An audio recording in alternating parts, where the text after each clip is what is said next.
Say, dream on, dream yourself a dream come true.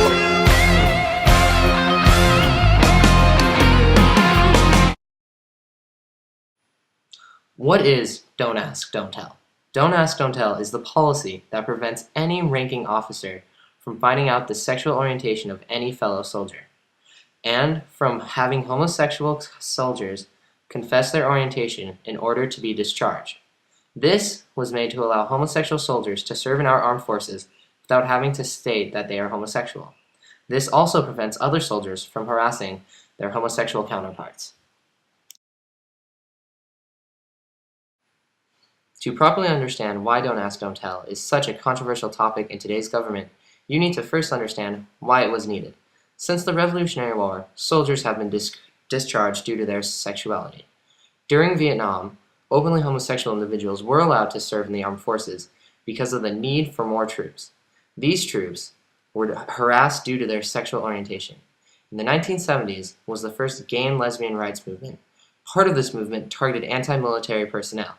As a response to this movement, in 1982, the Department of Defense issued the DoD Directive 1332.14, which said homosexuality was not compatible with military service.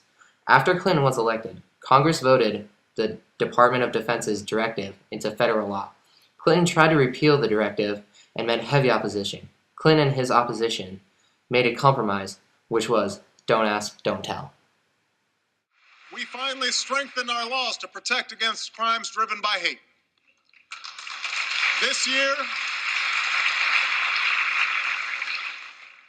year, I will work with Congress and our military to finally repeal the law that denies gay Americans the right to serve the country they love because of who they are. It's the right thing to do.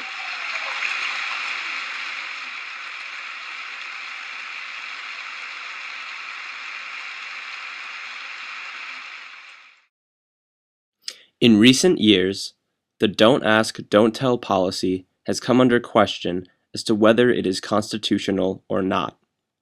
According to this poll, roughly 69% of voters are in favor for the repeal of Don't Ask, Don't Tell, and only 23% are opposed.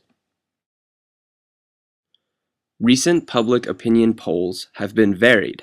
However, it is certain that support of a repeal has increased since 2004. President Obama himself, as stated in his State of the Union address, endorses the repeal, as do the majority of Democrats.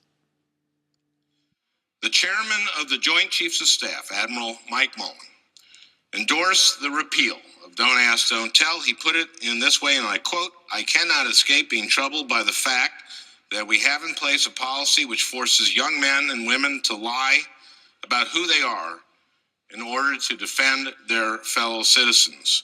For me, personally, it comes down to integrity. Theirs as individuals and ours as an institution." End quote.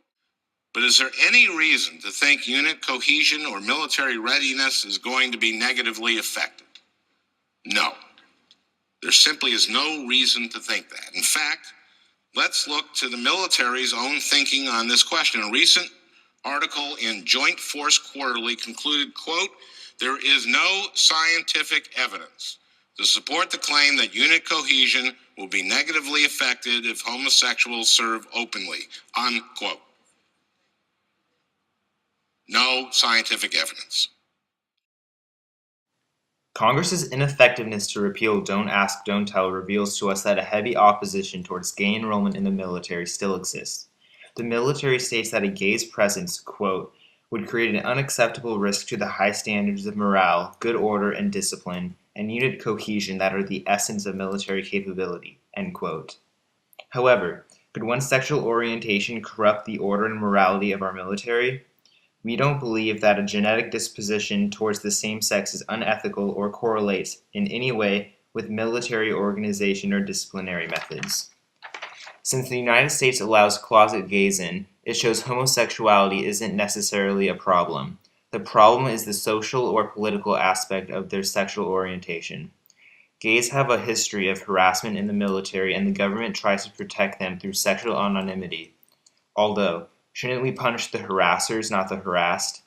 If homosexuality is problematic within this closed system, then we should work towards eliminating the problematic elements rather than discriminating against an entire social group. Our real task is to curb intolerance.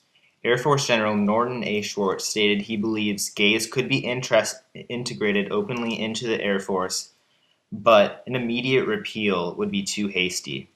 It should be known that many countries do allow openly gay individuals to enroll in their military. Some of these countries are Taiwan, Russia, Israel, and nearly every country in the European Union. Countries against gay enrollment include Malaysia, Cuba, North Korea, Saudi Arabia, and the United States. Our group believes that Don't Ask, Don't Tell should be repealed because Don't Ask, Don't Tell discriminates against homosexuals, which goes against America and her beliefs.